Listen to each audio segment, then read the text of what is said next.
누구세요? 이 집에 누가 사는 것 같아서 왔습니다. 괜찮으세요? 살려주세요. 배가 너무 아파요.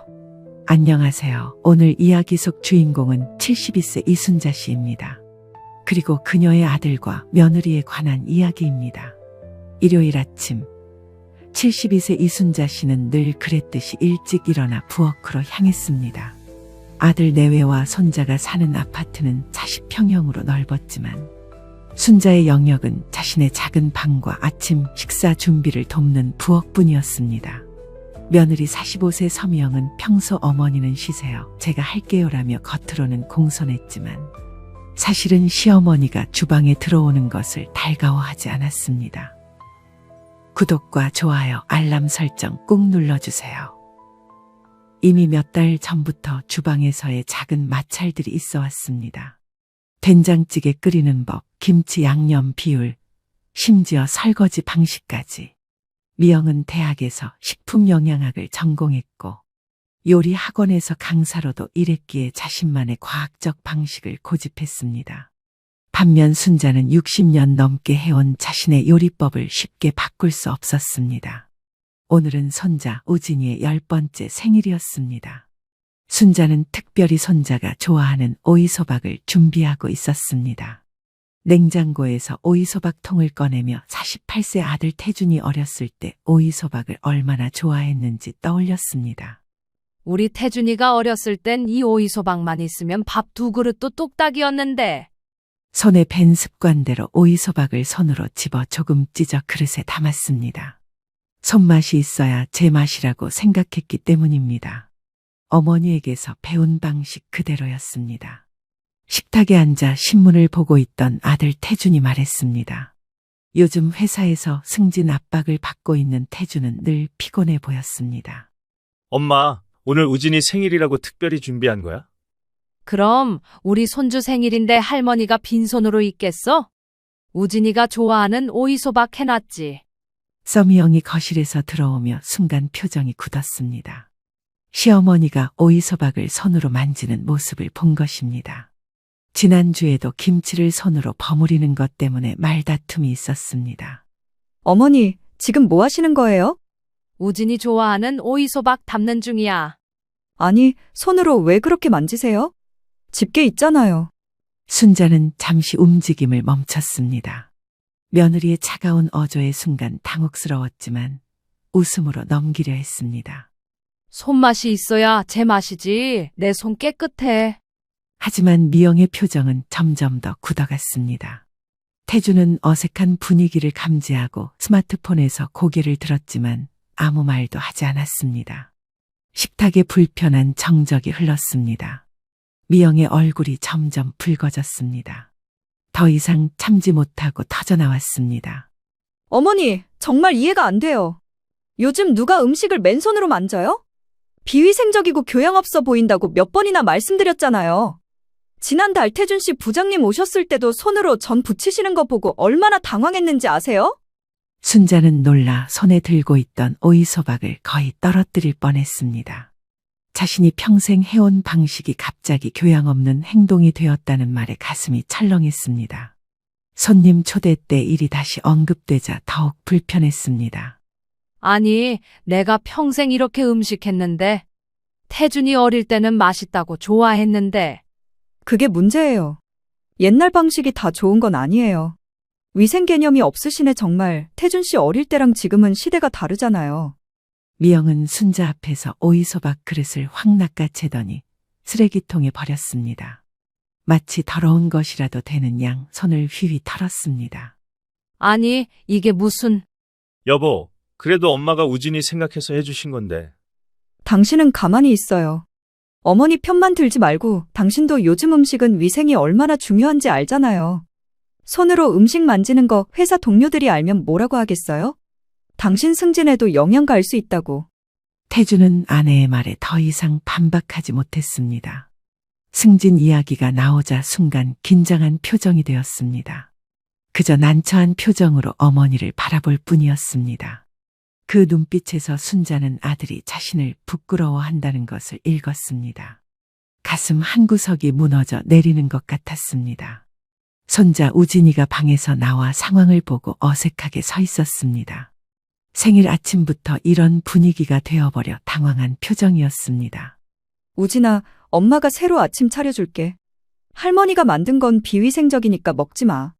그 말에 순자의 얼굴이 하얗게 변했습니다. 손자 앞에서 자신의 음식을 먹지 말라니 이보다 더한 모욕이 있을까요? 손자를 위해 정성껏 준비한 음식이, 그것도 자신의 손맛이 담긴 오이소박이 비위생적이라니. 내가 잘못했다. 다음부터는 조심할게. 떨리는 목소리로 겨우 말을 이었지만 순자의 마음속에는 이미 깊은 상처가 나고 있었습니다. 식탁에서 일어나 자신의 방으로 향했습니다. 뒤에서는 미영이 새로운 아침 식사를 준비하는 소리가 들렸습니다. 우진이가 조심스레 할머니 방문을 노크했습니다. 들어온 손자는 할머니를 보고 슬픈 표정을 지었습니다. 할머니, 나 할머니 오이소박 좋아하는데. 순자는 손자를 꼭 안아주었습니다. 적어도 손자만큼은 자신의 정성을 알아준다는 사실이 위로가 되었습니다. 한 달이 지났습니다. 오이소박 사건 이후 집안 분위기는 더욱 차가워졌습니다. 미영은 순자에게 거의 말을 걸지 않았고 태준도 어머니를 대할 때 어색해했습니다. 승진에 실패한 태준은 요즘 더 예민해져 있었고 늦게까지 술을 마시고 들어오는 날이 잦아졌습니다. 순자는 최대한 방에서만 지내며 미영의 눈에 띄지 않으려 했습니다. 이웃 67세 김영희 씨는 아파트 복도에서 만날 때마다 순자의 안색을 걱정했습니다. 요새 안색이 안 좋네요. 무슨 일 있어요? 라고 물었지만 순자는 웃으며 괜찮다고만 했습니다. 가족 문제를 밖에 말하는 건 체면상 꺼려졌기 때문입니다. 그날 저녁 태준과 미영이 순자의 방을 노크했습니다.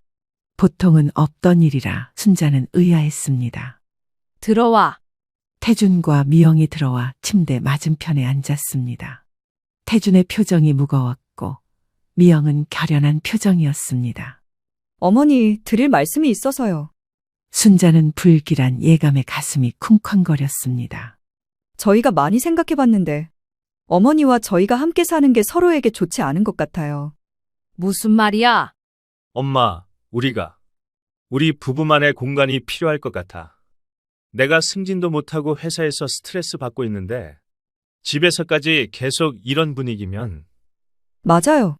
어머니도 아시겠지만 이 집은 태준 씨 명의로 되어 있고 저희가 대출금도 갚고 있어요. 어머니가 다른 곳으로 거처를 옮기시는 게 좋을 것 같네요. 순자는 귀를 의심했습니다. 자신이 평생 아들을 키우고 뒷바라지하며 살아온 집에서 나가라니. 아들 이름으로 되어 있다고 해도 이 집 마련할 때 자신의 적금까지 모두 탔는데, 게다가 순자는 남편이 일찍 사망한 후 분식집을 운영하며 아들을 대학까지 보냈습니다.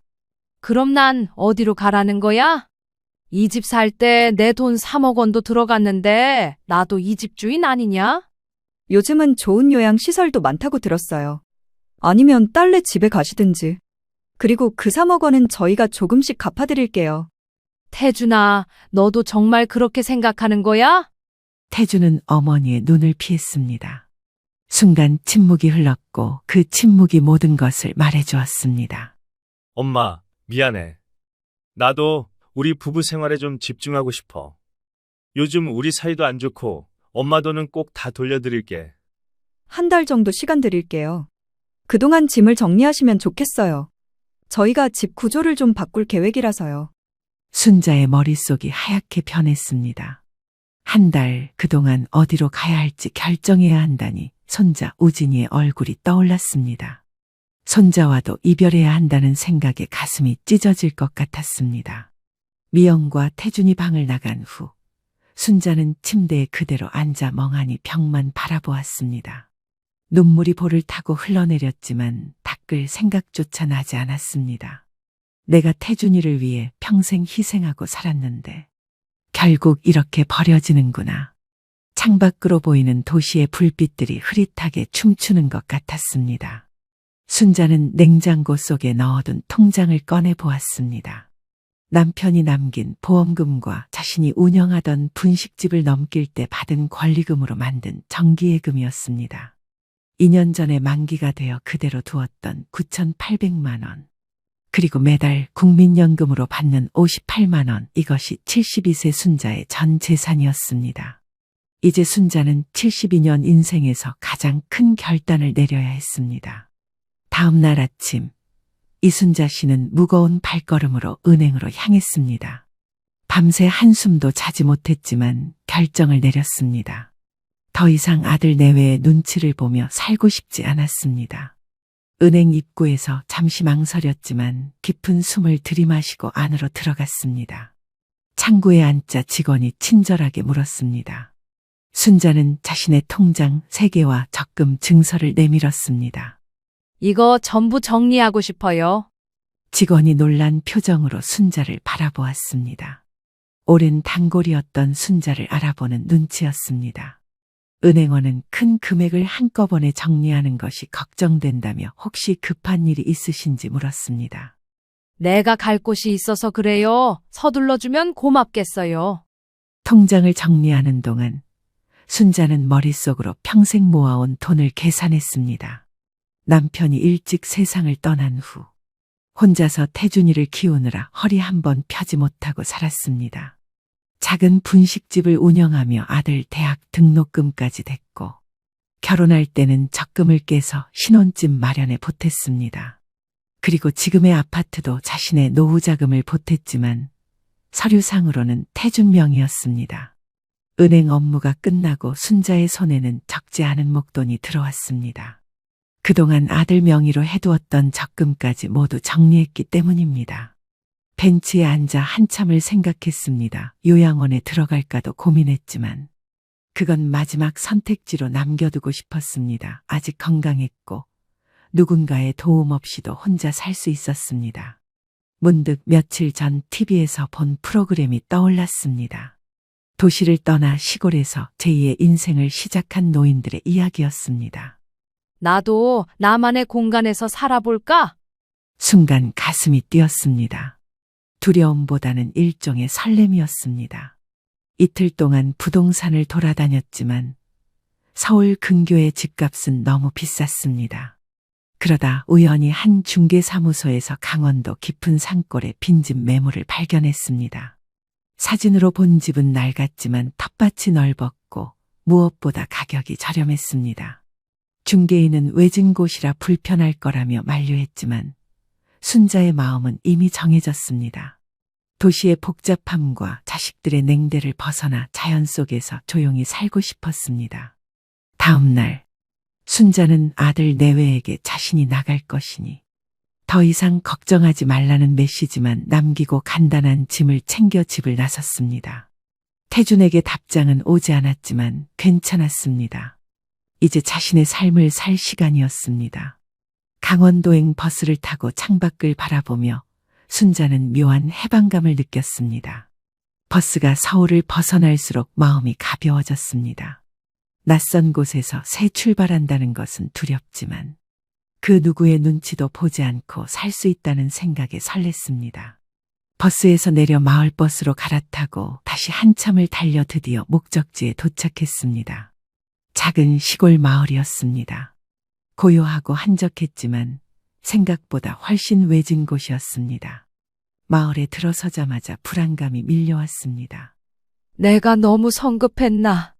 부동산 중개인의 안내로 찾아간 집은 생각보다 더 낡았습니다.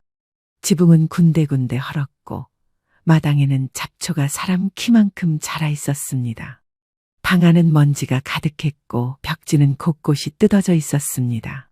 하지만 크게 손볼 곳은 없어 보였고 무엇보다 넓은 텃밭이 있었습니다. 계약을 마치고 중개인이 떠난 후 순자는 빈 집에 홀로 남았습니다. 갑자기 현실감이 밀려왔습니다. 72년 동안 한 번도 혼자 살아본 적 없는 순자에게 이곳은 너무 낯설고 두려운 공간이었습니다. 내가 정말 여기서 살 수 있을까? 잠시 망설이다가 가져온 걸레와 청소도구로 집안을 정리하기 시작했습니다. 먼지를 털고 바닥을 닦으며 이곳이 점점 자신의 공간으로 느껴졌습니다. 해가 질 무렵 순자는 간단히 끼니를 해결하고 이불을 폈습니다. 밤이 깊어질수록 시골의 적막함이 더 느껴졌습니다. 도시의 소음에 익숙했던 순자에게 이 정적은 낯설었습니다. 귀뚜라미 소리, 바람 소리가 집안을 가득 채웠습니다. 처음으로 완전히 혼자가 된 밤, 순자는 눈을 감고 내일부터의 새로운 생활을 상상했습니다. 시골에서의 생활이 일주일째 되던 날 밤, 갑작스러운 복통에 순자는 잠에서 깼습니다. 배를 움켜쥐고 몸을 웅크렸지만 통증은 점점 심해졌습니다. 밤중에 아픈 것이 처음이 아니었지만 이렇게 심한 통증은 처음이었습니다. 아이고, 이러다 죽는 거 아닌가. 식은땀이 흘렀습니다. 손을 뻗어 휴대폰을 찾았지만 배터리가 없었습니다. 충전기는 거실에 있었는데 통증 때문에 일어나기 힘들었습니다. 이곳은 응급실도 가까이 없었고 이웃집까지도 거리가 있었습니다. 그때 갑자기 창문을 두드리는 소리가 들렸습니다. 순자는 놀라 소리를 질렀습니다. 누구세요? 이 집에 누가 사는 것 같아서 왔습니다. 괜찮으세요? 살려주세요. 배가 너무 아파요. 문 밖에 사람이 조심스레 문을 열고 들어왔습니다. 나이 지긋한 남자였습니다. 그는 자신을 마을 이장 박영철이라고 소개했습니다. 이 마을에 새로 오셨다고 들었는데 인사도 못 드렸네요. 어디가 아프신지 말씀해 보세요. 순자는 고통스러운 표정으로 배를 가리켰습니다. 영철은 상황을 파악하고 곧바로 자신의 차로 순자를 옮겼습니다. 가장 가까운 병원까지는 30분이 걸렸습니다. 제가 밤에 산책하다가 불빛을 봤는데 다행이네요. 조금만 참으세요. 순자는 고통 속에서도 이 낯선 사람의 친절함에 눈물이 났습니다. 자식들은 내쫓았는데 이름도 모르는 이웃이 이렇게 도와주다니. 병원에 도착해서 의사의 진찰 결과 급성 담낭염이었습니다. 다행히 빨리 치료받아 큰 위험은 넘겼지만 하룻밤 입원해야 했습니다. 영철은 병원비를 미리 계산해주고 내일 다시 오겠다고 했습니다. 병실에 누워 영철이 떠난 뒤 순자는 오늘 있었던 일을 곰곰이 생각했습니다. 아들 내외와 살 때는 한 번도 이런 위기가 없었습니다. 하지만 그들이 자신을 내쫓았다는 사실을 떠올리니 괜한 분노가 치밀었습니다. 밤새 병실 천장을 바라보며 순자는 생각했습니다. 이제 혼자서 어떻게 살아가야 할지, 이 시골 마을에서 정말 새 삶을 시작할 수 있을지. 하지만 한 가지는 확실했습니다. 오늘 만난 영철 이장처럼 따뜻한 이웃들이 있다면 어쩌면 이곳에서의 삶이 생각보다 나쁘지 않을지도 모른다는 것. 살아보자. 나도 한번 내 삶을 살아보자. 창밖으로 보이는 시골 밤하늘의 별들이 유난히 밝게 빛나고 있었습니다. 내일 아침이 오면 또 다른 도전이 기다리고 있을 것입니다. 병원에서 하룻밤을 보낸 후 이순자 씨는 퇴원 준비를 하고 있었습니다. 약속대로 박영철 이장이 병원을 찾아왔습니다. 영철은 순자가 퇴원 수속을 밟는 동안 기다렸다가 차로 마을까지 데려다 주겠다고 했습니다. 몸은 좀 어떠세요? 많이 나아지셨어요? 덕분에 살았어요. 어제 이장님이 없었으면 큰일 날 뻔했어요. 마을에 사시려면 이웃이 중요하죠. 서로 도와야 합니다. 병원에서 나와 차에 오르면서 순자는 이 낯선 사람의 친절함이 새삼 고마웠습니다. 차 안에서 영철은 마을 이야기를 들려주었습니다. 20여 가구가 사는 작은 마을이지만 대부분 나이 든 사람들이라 서로 의지하며 산다고 했습니다. 혼자 사시는 게 걱정이에요. 무슨 일 있으면 언제든 연락하세요. 제 집이 마을 입구라 금방 달려갈 수 있어요. 순자는 고개를 끄덕였습니다. 영철이 알려준 대로 휴대폰에 그의 번호를 저장했습니다. 집에 도착해서도 영철은 약을 잘 챙겨 먹으라며 신신당부했습니다. 다음 날 순자가 마당 잡초를 정리하고 있을 때였습니다. 영철이 여러 마을 주민들을 데리고 찾아왔습니다. 대부분 순자와 비슷한 나이의 할머니들이었습니다. 영철이 새로 이사온 순자를 소개했습니다. 우리 마을에 새로 오신 이순자 씨예요. 서울에서 오셨다고 합니다. 마을 주민들은 처음에는 다소 경계하는 듯 했지만 순자가 아직 정리하지 못한 마당을 보고는 도와주겠다고 나섰습니다. 김옥분 할머니는 자신도 혼자 사는데 가끔 밥이라도 같이 먹자고 했고, 이금자 할머니는 텃밭 가꾸는 법을 가르쳐 주겠다고 했습니다. 순자는 예상치 못한 환대에 어색했지만 감사했습니다. 서울에서는 아파트에 살면서도 이웃과 인사조차 나누지 않았는데, 이곳에서는 첫날부터 이렇게 따뜻한 관심을 받다니 신기했습니다. 다 같이 마당 정리를 하면서 주민들은 서로의 이야기를 나누었습니다. 대부분 자식들이 도시로 나가 혼자 사는 노인들이었습니다. 그들의 이야기를 들으며 순자는 자신만 힘든 게 아니라는 생각에 위로를 받았습니다. 해가 저물어갈 무렵, 김옥분 할머니가 내일 마을회관에서 하는 노래교실에 같이 가자고 제안했습니다. 순자는 망설였지만 혼자 집에만 있을 수는 없다고 생각하고 수락했습니다. 그날 밤 순자는 오랜만에 마음이 편안했습니다. 아직 낯설고 불편한 점이 많았지만 이웃들의 따뜻한 환대 덕분에 이곳에서의 삶에 조금씩 희망이 생겼습니다. 일주일이 지나고 순자는 조금씩 시골 생활에 적응해가고 있었습니다. 특히 영철 이장의 도움으로 집 옆 텃밭을 정리하기 시작했습니다. 영철은 자신의 농기구를 빌려주며 텃밭을 가꾸는 기본적인 방법을 알려주었습니다. 이 땅이 오래 묵었지만 기름져요. 상추나 고추, 가지 같은 건 지금 심어도 잘 자랄 겁니다. 아파트에서만 살아서 흙 만져본 적이 없는데 잘할 수 있을까요? 농사는 지어보면서 배우는 거예요. 실패해도 괜찮아요. 내년엔 더 잘 되니까. 처음에는 호미질도 서툴러 허리가 아팠지만 땅을 파고 씨를 뿌리는 과정이 생각보다 재미있었습니다. 매일 아침 텃밭에 나가 물을 주고 잡초를 뽑으며 순자는 조금씩 농사의 즐거움을 알아갔습니다. 한 달 정도 지나자 상추가 제일 먼저 자라기 시작했습니다. 처음 수확한 상추로 쌈을 싸먹던 날, 순자는 형언할 수 없는 기쁨을 느꼈습니다. 내가 직접 기른 채소를 먹는다는 것, 그것도 이렇게 신선하고 맛있게 먹을 수 있다는 것이 놀라웠습니다. 이렇게 맛있는 상추는 처음이야. 내가 진짜 농부가 된 것 같네. 점심을 먹고 난 후, 순자는 텃밭에서 딴 고추와 마늘을 가지고 오이소박을 담그기로 했습니다. 서울에서 쫓겨날 때 그 오이소박이 떠올랐지만 이제는 그 기억이 그리 아프지만은 않았습니다. 오히려 나만의 방식으로 다시 시작할 수 있다는 기대감이 컸습니다. 장을 보러 갔다가 오이를 사왔습니다. 주방에서 오이를 씻고 소금에 절인 뒤 양념을 만들었습니다. 양념을 버무릴 때 순자는 망설임 없이 손을 사용했습니다. 누구의 눈치도 볼 필요 없이 자신만의 손맛을 내는 기쁨을 느꼈습니다. 다음 날 아침 김옥분 할머니가 놀러 왔습니다. 순자는 어제 담근 오이소박을 내놓았습니다. 옥분은 한 입 먹더니 눈이 커졌습니다. 옥분 할머니는 이렇게 맛있는 오이소박은 처음 먹어본다며 감탄했습니다.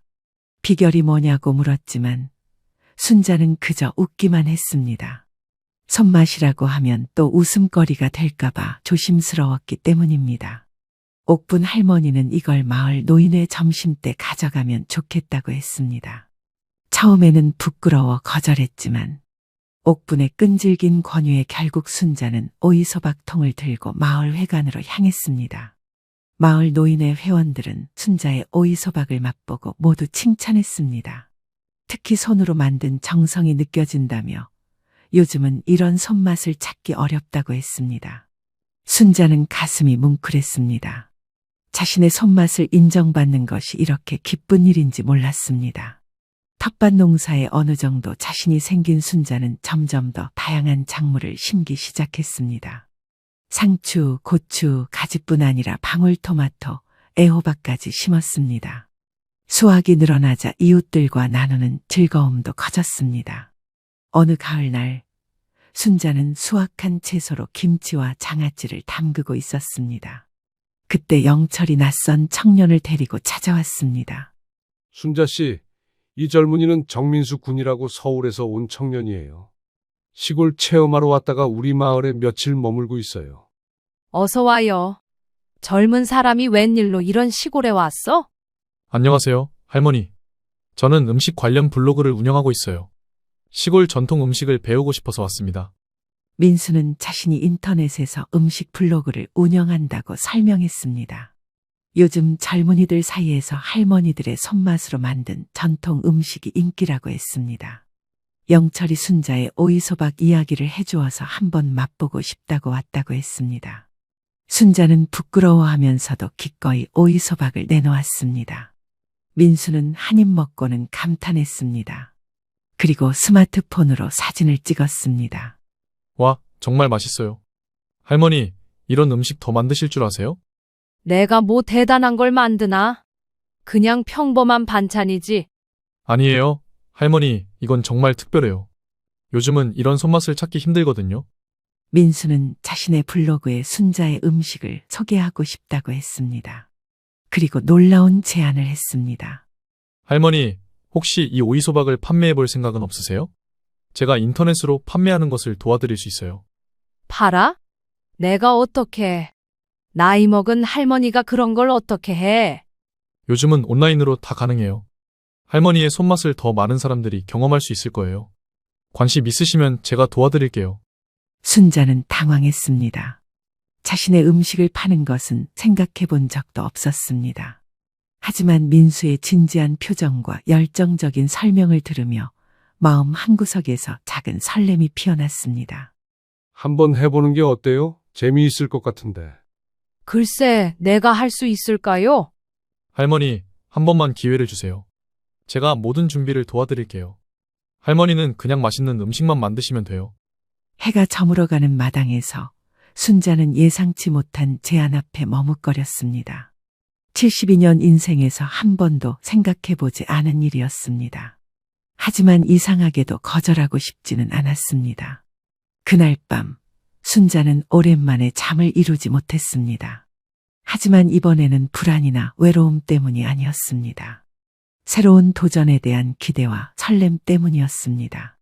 나도 한번 해볼까? 달빛이 드리운 방 안에서 순자의 마음속에는 새로운 꿈이 조금씩 자라나고 있었습니다.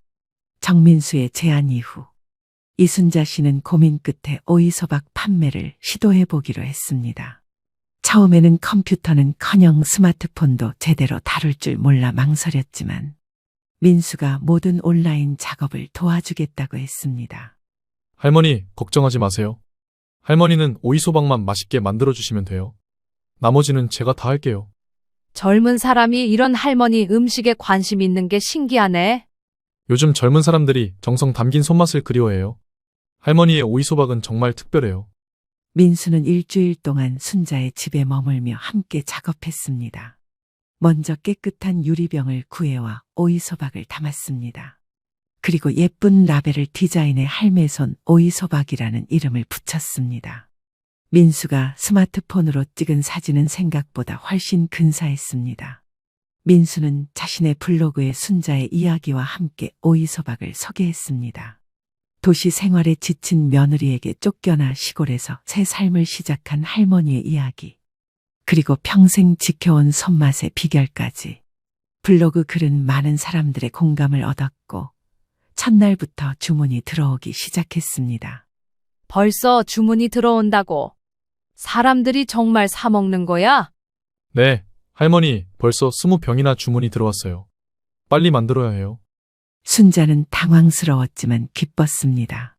자신의 손맛을 알아주는 사람들이 있다는 사실이 신기했습니다. 민수의 도움으로 오이소박을 만들어 포장했고 택배 발송 방법도 배웠습니다. 마을에서 가장 가까운 택배 접수처는 버스로 30분 거리에 있었는데 박영철 이장이 자신의 차로 데려다 주겠다고 나섰습니다. 사업가가 되셨네요. 순자 씨, 앞으로 택배 보낼 일 많을 텐데 제가 도와드릴게요. 영철 이장님, 자꾸 신세만 져서 미안해요. 내가 뭐라도 해줘야 하는데. 무슨 소리예요? 이웃사촌이라고 서로 돕고 살아야죠. 첫 배송 후 구매자들의 반응은 폭발적이었습니다. 정성 가득한 손맛이 느껴진다. 어릴 적 할머니가 해주시던 맛이 난다는 후기가 이어졌습니다. 민수의 블로그 방문자 수는 급증했고 주문은 계속 늘어났습니다. 한 달 만에 순자의 오이소박은 소문이 나기 시작했습니다. 이제는 오이소박뿐 아니라 김치, 깻잎장아찌 등 다양한 반찬으로 품목을 늘렸습니다. 순자는 하루 종일 주방에서 음식을 만들었고 주문량이 감당하기 어려울 정도로 늘어났습니다. 어느 날 민수가 기쁜 소식을 가지고 왔습니다. 유명한 먹방 유튜버가 순자의 오이소박을 소개했다는 것입니다. 민수는 스마트폰으로 그 영상을 보여주었습니다. 유튜버가 순자의 오이소박을 먹으며 감탄하는 모습에 순자는 얼굴이 붉어졌습니다. 할머니, 대박이에요. 이 영상 조회수가 벌써 50만이 넘었어요. 주문이 더 많아질 거예요. 아이고, 이게 뭐야? 내가 이런 유명 인물이 될 줄은 꿈에도 몰랐네. 민수는 이제 본격적으로 사업을 확장해보자고 제안했습니다. 작업 공간을 넓히고 더 많은 제품을 만들 수 있도록 도와주겠다고 했습니다. 순자는 망설였지만 이미 주문량을 감당하기 어려웠기에 조심스럽게 동의했습니다. 순자의 반찬 사업이 커지면서 문제가 생겼습니다. 혼자서는 모든 주문을 감당할 수 없게 된 것입니다. 하루 종일 음식을 만들어도 주문량을 맞추기 어려웠고 허리와 손목은 아파서 잠을 이루기 힘들 정도였습니다. 순자 씨, 무리하면 건강에 안 좋아요. 도움을 좀 받는 게 어때요? 누구한테 도움을 받아요? 이런 일 도와줄 사람이 어디 있겠어요? 마을에 혼자 사는 할머니들 많잖아요. 다들 손맛 좋으신 분들이고 같이 일하면 좋을 것 같은데. 영철의 제안에 순자는 고개를 끄덕였습니다. 다음 날 마을회관에서 노인의 회원들을 만나 자신의 상황을 설명했습니다. 처음에는 온라인으로 음식을 판다는 개념이 낯설어 망설이는 할머니들이었지만 실제 수익을 보여주자 관심을 보이기 시작했습니다. 김옥분 씨가 제일 먼저 참여하겠다고 나섰고 이어서 5명의 할머니들이 함께하기로 했습니다. 각자 잘하는 반찬이 달랐기 때문에 다양한 품목을 판매할 수 있게 되었습니다. 옥부는 깻잎장아찌가 특기였고 다른 할머니들은 총각김치, 된장, 고추장 등을 맡았습니다. 작업 공간이 필요해져서 마을회관 한쪽을 사용하기로 했습니다. 마을 이장인 영철이 마을 주민들을 설득해 공간을 내어주었고 필요한 장비도 마련해 주었습니다. 민수는 제품 라인업을 확장하고 할매손 맛있는 반찬이라는 브랜드를 만들었습니다. 할머니들과 함께 일하니 작업 효율이 훨씬 높아졌습니다. 각자 맡은 반찬을 만들고 함께 포장하고 발송했습니다. 무엇보다 웃음소리가 끊이지 않는 즐거운 작업 환경이 형성되었습니다. 순자는 오랜만에 이렇게 즐겁게 일할 수 있다는 것이 행복했습니다. 우리 모두 이렇게 늙어서도 돈 벌고 있으니 신기하지 않아? 옥분 할머니는 웃으며 정말 신기하다고 답했습니다. 자식들에게 용돈 받는 것보다 스스로 번 돈이 훨씬 뿌듯하다고 했습니다. 민수는 할매손 협동조합을 만들자고 제안했습니다. 정식으로 사업자 등록을 하고 위생 교육도 받고 더 체계적으로 운영하자는 것이었습니다. 할머니들은 처음에는 겁을 먹었지만 민수와 영철의 도움으로 차근차근 준비해 나갔습니다. 협동조합이 결성되고 얼마 지나지 않아 지역 신문에 그들의 이야기가 실렸습니다. 시골 할머니들의 손맛이 전국을 사로잡다라는 제목의 기사는 많은 관심을 받았고 지역 방송국에서도 취재 요청이 들어왔습니다. 순자 씨, 이제 정말 유명인사가 되셨네요. 말도 안 돼요. 내가 72년 살면서 이런 날이 올 줄은 몰랐어요. 협동조합의 매출은 계속 증가했고 할머니들의 수입도 늘어났습니다. 처음으로 경제적 여유를 느끼게 된 순자는 집도 조금 수리하고 필요한 가전제품도 구입했습니다. 무엇보다 자신감이 생겼습니다. 도시에서 쫓겨났을 때 그 절망감은 이제 희미한 기억이 되어가고 있었습니다. 협동조합이 자리 잡아가던 어느 날 민수가 흥분한 표정으로 순자를 찾아왔습니다. 헐, 할머니, 대박 소식이에요. MBC에서 우리 협동조합 이야기로 다큐멘터리를 만들고 싶대요. 뭐라고? TV에 나온다고? 네, 제2의 인생을 찾은 시골 할머니들이라는 주제로요. 촬영은 다음 주부터 시작된대요. 순자는 당황스러웠지만 협동조합 할머니들과 의논한 끝에 촬영을 허락했습니다. 방송에 나오면 판매에도 도움이 될 것이라는 민수의 말에 설득된 것입니다. 다음 주부터 방송국 PD와 카메라맨이 마을에 상주하며 촬영을 시작했습니다. 할머니들의 일상, 반찬 만드는 과정, 그리고 각자의 인생 이야기까지 담았습니다. 순자도 자신의 이야기를 털어놓았습니다. 며느리에게 오이소박 때문에 모욕당하고 집에서 쫓겨난 일, 시골에 와서 새 삶을 시작한 과정 등을 솔직하게 이야기했습니다. 다큐멘터리는 한 달 후 방영되었고 예상보다 훨씬 큰 반향을 일으켰습니다. 많은 시청자들이 순자의 이야기에 공감했고 자식들에게 외면받은 노인들의 현실에 대한 사회적 관심이 높아졌습니다. 할매손 협동조합의 주문은 폭주했고 전국 각지에서 견학 요청이 들어왔습니다. 방송 이후 일주일이 지난 어느 날 오후 순자가 작업장에서 일하고 있을 때였습니다. 영철이 서둘러 들어와 귓속말로 말했습니다. 순자 씨, 손님이 오셨어요. 서울에서요. 누군데요? 글쎄요, 남자분인데 할머니 아들이라고 하네요. 순자는 그 자리에 얼어붙었습니다. 아들 태준이 여기까지 찾아왔다고 심장이 빠르게 뛰기 시작했습니다. 한 해 넘게 연락 한 번 없던 아들이 갑자기 나타난 이유가 뭘까 의심스러웠습니다. 만나보시겠어요? 아니면 제가 돌려보낼까요? 순자는 잠시 망설였지만 고개를 끄덕였습니다. 피할 수는 없을 것 같았습니다. 작업복 앞치마를 벗고 손을 씻은 뒤 가슴을 진정시키며 작업장 앞으로 나갔습니다. 그곳에는 태준이 서 있었습니다. 예전보다 수척해진 모습이었고 안경 너머로 보이는 눈에는 피곤함이 가득했습니다. 태준 옆에는 며느리 서미영도 서 있었는데 화려했던 예전 모습은 온데간데 없이 초라해 보였습니다. 엄마, 왜 왔니? TV에서 봤어요. 엄마가 이렇게 사는 줄 몰랐어요. 알아서 뭐하게? 너희들이 쫓아낸 사람이 어떻게 사는지 궁금했어. 어머니, 저희가 잘못했어요. 정말 죄송합니다. 순자는 미영의 말에 냉소적으로 웃었습니다.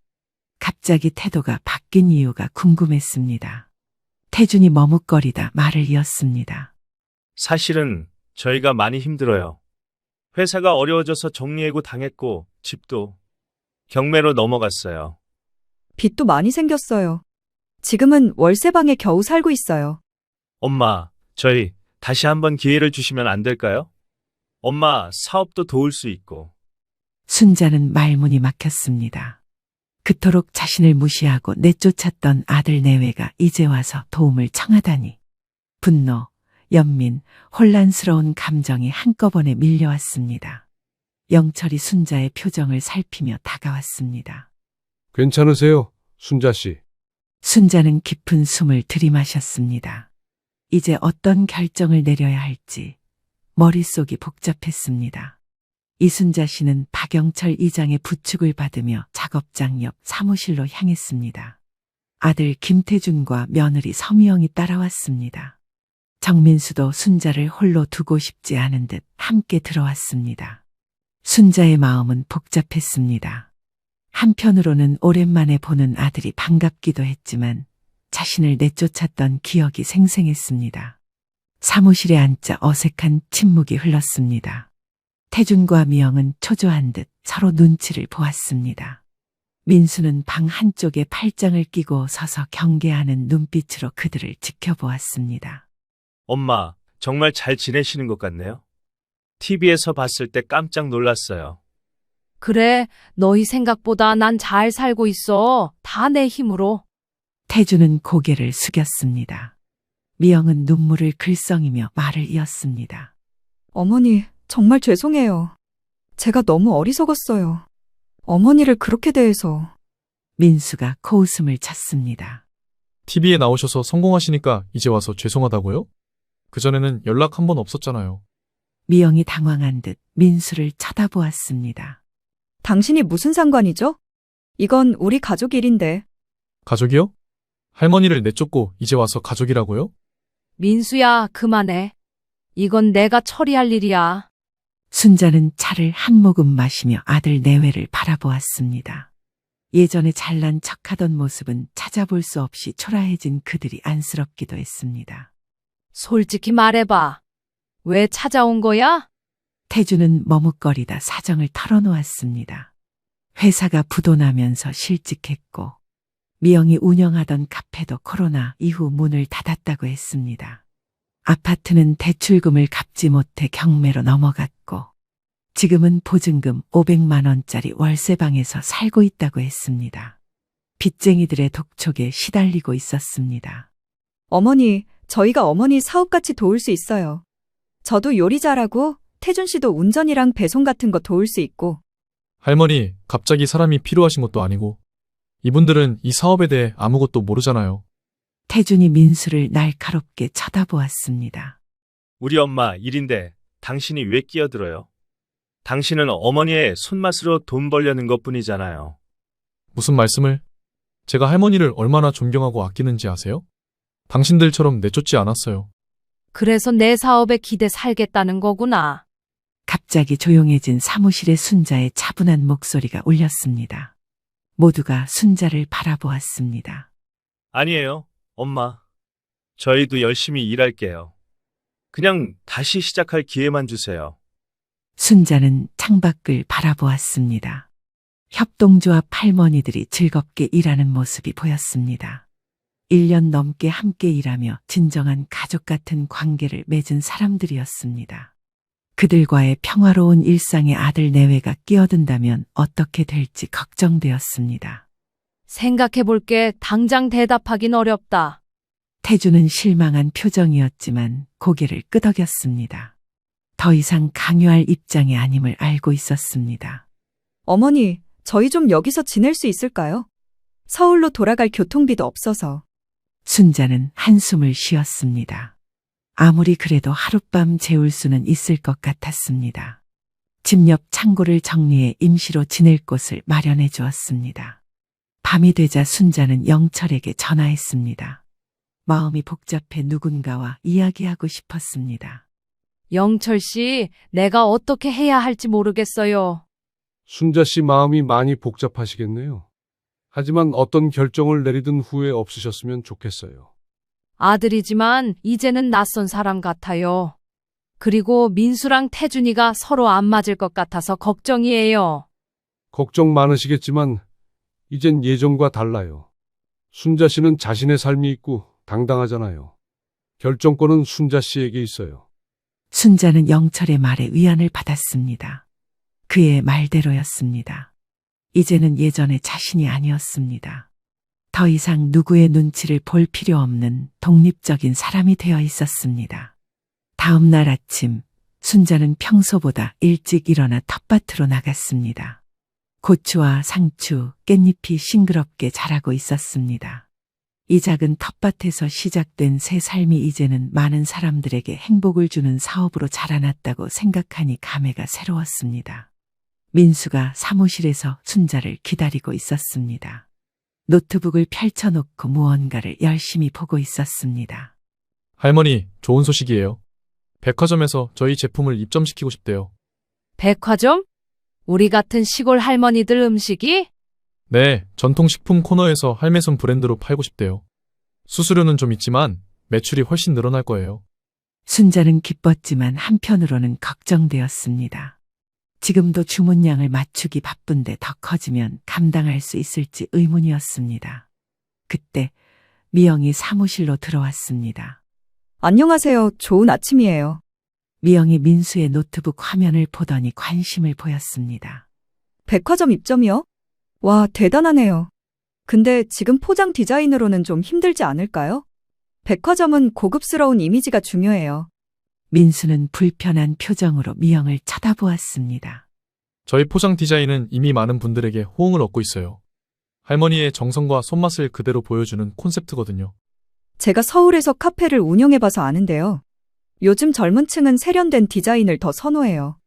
이건 좀 촌스러워 보여요. 데이터 분석 결과를 보면 오히려 이 촌스러움이 우리 브랜드의 강점이에요. 소비자들은 정성과 진정성을 원해요. 순자는 두 사람 사이에 커지는 긴장감을 느꼈습니다. 미영은 자신의 경험을 내세우고 민수는 데이터를 근거로 주장하는 모습이 영 달랐습니다. 태준이 사무실로 들어왔습니다. 무슨 일이에요?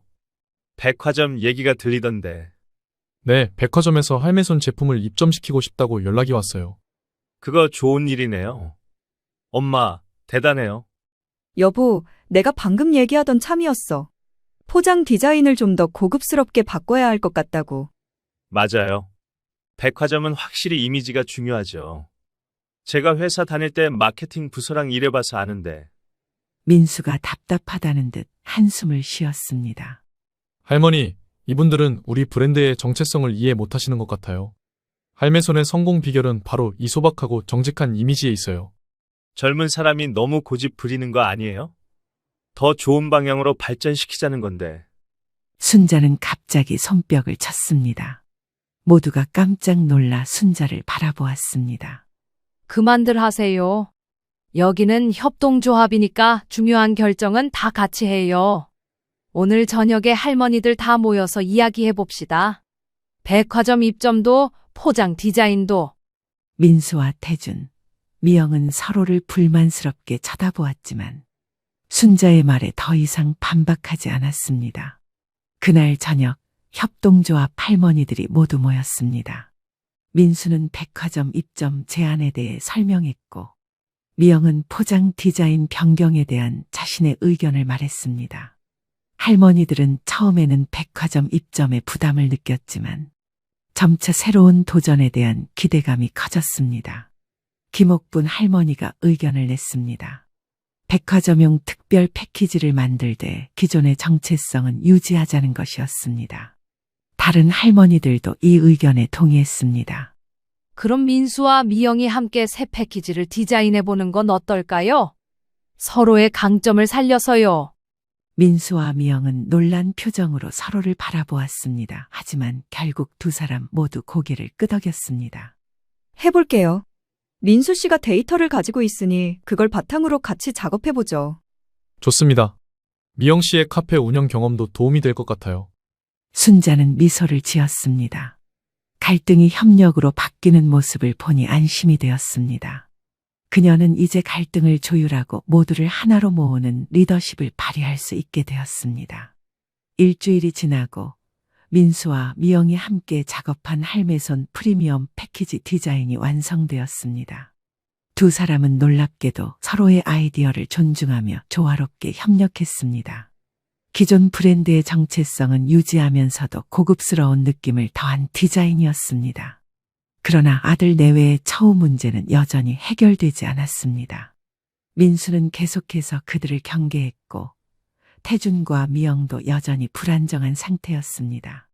순자는 결정을 내리지 못한 채 고민에 빠져 있었습니다. 어느 날 저녁, 민수가 혼자 텃밭에서 일하고 있는 순자를 찾아왔습니다. 할머니, 좀 이야기 나눌 수 있을까요? 그래, 민수야, 무슨 일이니? 민수는 한참을 머뭇거리다가 입을 열었습니다. 할머니, 솔직히 말씀드릴게요. 저는 태준 씨와 미영 씨가 여기 있는 걸 좋아하지 않아요. 할머니를 그렇게 내쫓았는데 이제 와서 할머니 사업에 끼어들려고 하니까요. 순자는 고개를 끄덕였습니다. 민수의 마음을 이해할 수 있었습니다. 하지만 할머니가 TV에서 인터뷰하실 때 하신 말씀 기억나세요? 누구에게나 두 번째 기회는 있다고 하셨잖아요. 순자는 놀랐습니다. 자신이 다큐멘터리에서 한 말을 민수가 그대로 기억하고 있었습니다. 제 할머니는 제가 6살 때 돌아가셨어요. 할머니의 손맛도 목소리도 기억이 잘 안 나요. 그래서 할머니를 처음 만났을 때 정말 반가웠어요. 할머니의 오이소박을 맛보고 그 손맛에서 따뜻함을 느꼈을 때 마치 제 할머니를 다시 만난 것 같았거든요. 순자의 눈시울이 붉어졌습니다. 민수의 진심이 느껴졌습니다. 할머니와 태준 씨는 피로 맺어진 가족이에요. 아무리 실수했더라도 그건 변하지 않는 사실이잖아요. 저는 할머니가 후회 없는 선택을 하셨으면 좋겠어요. 그들을 용서하든 아니든. 민수야. 제가 생각해봤어요. 마을 입구에 있는 빈 가게, 그곳을 할매손 직영점으로 만들면 어떨까요? 태준 씨와 미영 씨가 그곳을 맡아서 운영하게 하고 저는 계속 온라인 판매를 담당하고요. 서로 간섭하지 않으면서도 같은 브랜드로 일할 수 있잖아요. 순자는 깜짝 놀랐습니다. 그것은 자신이 생각하고 있던 방안이었습니다. 그리고 태준 씨와 제가 서로 화해할게요. 할머니를 위해서요. 순자는 감동했습니다. 민수가 자신의 감정을 내려놓고 화해의 손을 내밀다니 생각지도 못했습니다. 정말 그래줄 수 있겠니? 네, 할머니가 행복하셨으면 좋겠어요. 그게 제 진심이에요. 다음 날 민수는 태준을 찾아가 대화를 나눴습니다. 처음에는 어색했지만 서로의 입장을 이해하면서 점차 대화가 풀렸습니다. 두 사람은 순자를 위해 협력하기로 약속했습니다. 민수가 직영점 아이디어를 제안하자 태준과 미영은 기뻐했습니다. 특히 미영은 자신의 카페 경험을 살릴 수 있어 흥분했습니다. 민수 씨, 정말 고마워요. 솔직히 처음엔 당신이 엄마를 이용한다고 생각했는데, 이제 보니 진심으로 엄마를 생각하는 것 같네요. 저도 태준 씨가 진심으로 반성하고 있다는 걸 알게 됐어요. 우리 함께 할머니를 위해 좋은 일을 해보죠. 순자는 두 사람이 화해하는 모습을 보며 눈시울을 붉혔습니다. 이제 자신의 주변에는 혈연으로 맺어진 가족과 마음으로 맺어진 가족이 모두 있었습니다. 한 달 후 순자의 73번째 생일이었습니다. 마을 주민들과 협동조합 할머니들, 민수, 영철 그리고 태준 가족까지 모두 모였습니다. 마을 회관에서 열린 작은 파티는 웃음소리로 가득했습니다. 영철이 건배를 제안했습니다. 우리 순자 씨의 건강과 행복을 위해 모두가 잔을 들어 축하했습니다. 순자는 주변을 둘러보았습니다. 혈연으로 맺어진 가족 그리고 마음으로 맺어진 새로운 가족들. 모두가 함께 모여있는 모습에 가슴이 뭉클했습니다. 민수와 태준이 함께 케이크를 들고 왔습니다. 두 사람이 나란히 서서 웃는 모습이 어색하면서도 훈훈했습니다. 할머니, 소감 한 말씀 해주세요. 순자는 잠시 생각하다 입을 열었습니다. 1년 전만 해도 이런 날이 올 거라고 상상도 못했어. 집에서 쫓겨나 절망했었지만 이제 보니 그게 오히려 축복이었나 봐. 내 인생의 황금기는 지금부터야. 모두가 박수를 치며 환호했습니다. 태준은 어머니에게 다가와 조용히 말했습니다. 엄마, 정말 죄송해요. 그때 엄마를 제대로 이해하지 못했어요. 엄마의 손맛이 얼마나 소중한지. 순자는 아들의 손을 꼭 잡았습니다. 이제는 모든 게 다 지난 일이었습니다. 민수는 미소를 지으며 그 모습을 바라보았습니다. 자신의 중재로 가족이 다시 모이게 된 것이 뿌듯했습니다. 그는 자신도 이제 이 큰 가족의 일원이 된 것 같아 행복했습니다. 밤하늘의 별이 빛나는 가운데 순자는 영철과 함께 마당에 서 있었습니다. 텃밭에서 불어오는 바람이 상쾌했습니다. 행복하세요? 네, 정말 행복해요.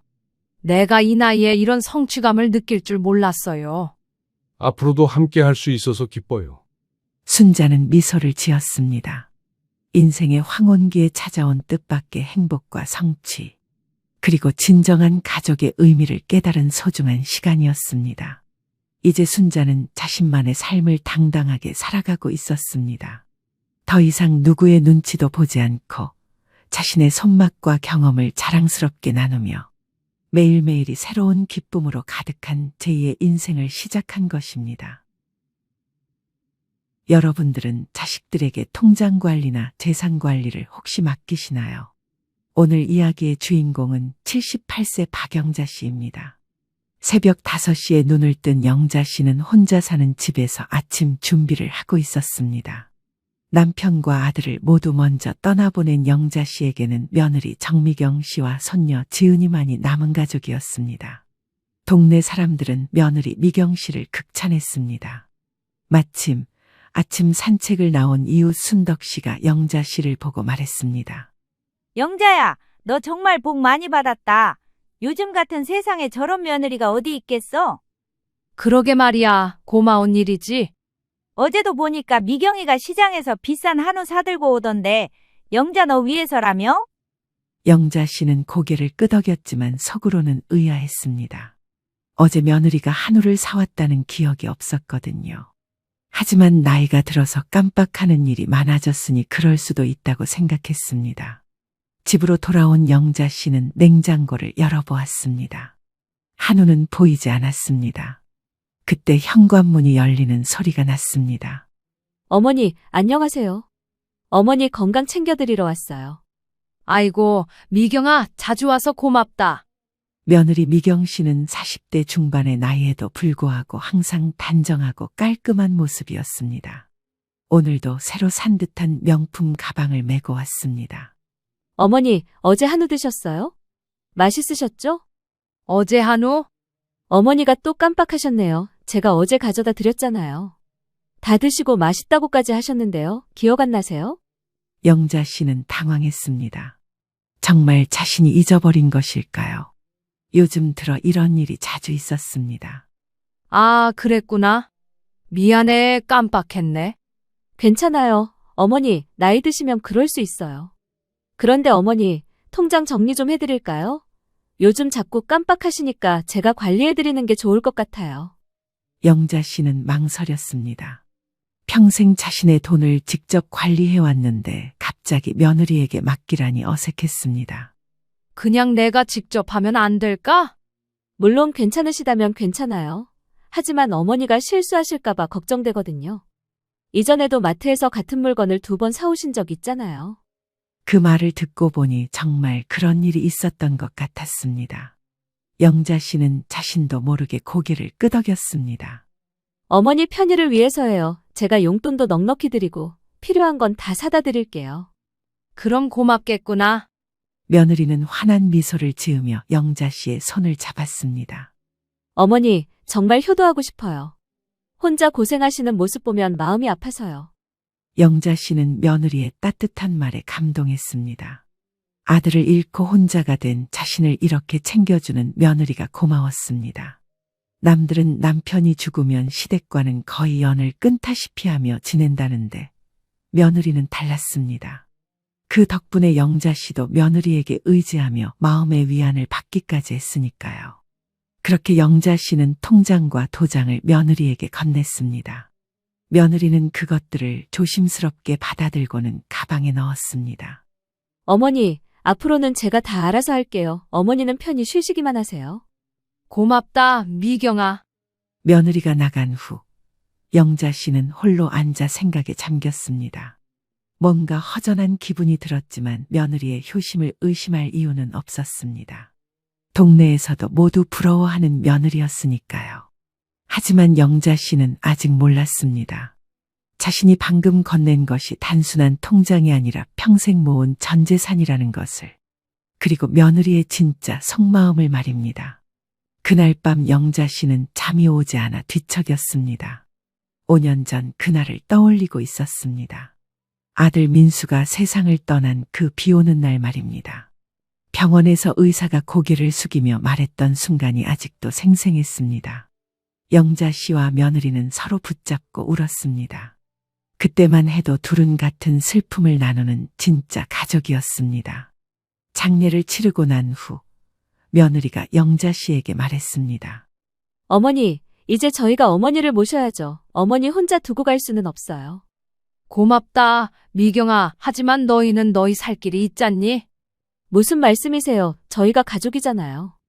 그때 영자 씨는 며느리의 진심을 믿었습니다. 남편을 30년 전에 잃고 이제 아들마저 잃은 상황에서 며느리와 손녀만이 유일한 가족이었으니까요. 보험회사에서 나온 직원이 보험금 지급 절차를 설명했습니다. 아들이 가입해둔 생명보험금이 상당한 액수였습니다. 수익자가 어머님으로 되어 있네요. 총 1억 2천만 원입니다. 며느리의 표정이 순간 굳어지는 것을 영자 씨는 놓치지 않았습니다. 하지만 그때는 그저 돈 얘기가 나와서 불편해하는 거라고 생각했습니다. 집으로 돌아온 후 며느리가 조심스럽게 말했습니다. 어머니, 보험금 받으시면 어떻게 하실 생각이세요? 글쎄, 아직 생각해보지 못했네. 어머니가 관리하시기엔 너무 큰 돈 아닌가요?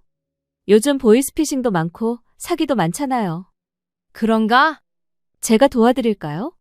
어머니 명의로 된 통장이지만 제가 관리해드리면 안전할 것 같아요. 영자 씨는 당시에는 며느리의 제안이 고마웠습니다. 큰돈을 혼자 관리하기엔 부담스러웠거든요. 며칠 후 은행에서 보험금을 받을 때도 며느리가 함께 갔습니다. 은행 직원이 설명했습니다. 정기예금으로 넣어드릴까요? 아니면 적금으로 하실까요? 어머니, 정기예금이 좋을 것 같아요. 이자도 더 많이 받으시고. 그럼 그렇게 하자. 그렇게 1억 2천만 원은 영자 씨 명의의 정기예금 통장에 들어갔습니다. 하지만 통장과 인감도장은 며느리가 가져갔습니다. 어머니, 혹시라도 잃어버리시면 안 되니까 제가 금고에 보관해 놓을게요. 며느리는 항상 영자 씨를 걱정하는 듯한 말투였습니다. 그리고 매달 생활비로 30만 원씩 영자 씨에게 가져다 주었습니다. 어머니, 이달 생활비예요. 부족하시면 언제든지 말씀하세요. 고맙다. 이것만으로도 충분하다. 어머니가 편하게 사시는 게 가장 중요해요. 영자 씨는 며느리가 자신의 재산을 믿고 맡겨준 것에 대해 책임감을 가지고 있다고 생각했습니다. 매달 정확히 생활비를 가져다 주는 것도 고마웠고요. 그런데 6개월 정도 지나면서 조금씩 이상한 점들이 눈에 띄기 시작했습니다. 며느리가 새 옷을 자주 입고 다녔고 핸드폰도 최신형으로 바꿨습니다. 어느 날 손녀 지은이가 놀러 왔을 때 영자 씨가 물어봤습니다. 지은아, 엄마가 요즘 새 옷 많이 사시네? 할머니가 사주신다고 했는데요. 할머니 돈으로 산 거 아니에요? 내가 언제? 엄마가 할머니가 용돈 많이 주신다고 했는데요. 영자 씨는 고개를 갸우뚱했습니다. 자신이 며느리에게 별도로 용돈을 준 적은 없었거든요. 하지만 나이가 들어서 기억이 가물가물한 걸 수도 있다고 생각했습니다. 그날 밤 영자 씨는 서랍 깊숙이 숨겨둔 예전 통장들을 꺼내봤습니다. 남편이 살아있을 때부터 차곡차곡 모아둔 적금 통장이 몇 개 있었습니다. 다행히 이 통장들은 아직 며느리에게 말하지 않았습니다. 이것만이라도 내가 직접 관리해야겠다. 영자 씨는 혹시 모를 상황에 대비해서 이 통장들은 비밀로 해두기로 했습니다. 며느리를 의심하는 건 아니었지만 뭔가 마음 한구석이 불안했거든요. 그리고 그날 밤 영자 씨는 아들의 영정 앞에서 조용히 말했습니다. 민수야, 엄마가 너무 예민한 건가? 미경이는 좋은 애인데 왜 자꾸 이상한 생각이 들까? 하지만 영정 속 아들은 아무 대답도 해주지 않았습니다. 통장을 며느리에게 맡긴 지 한 달이 지났을 때였습니다. 영자 씨는 동네 마트에서 장을 보고 있었는데 계산대에서 깜짝 놀랐습니다. 며느리가 명품 가방을 새로 또 하나 들고 있었거든요. 마트 직원이 며느리를 보며 말했습니다.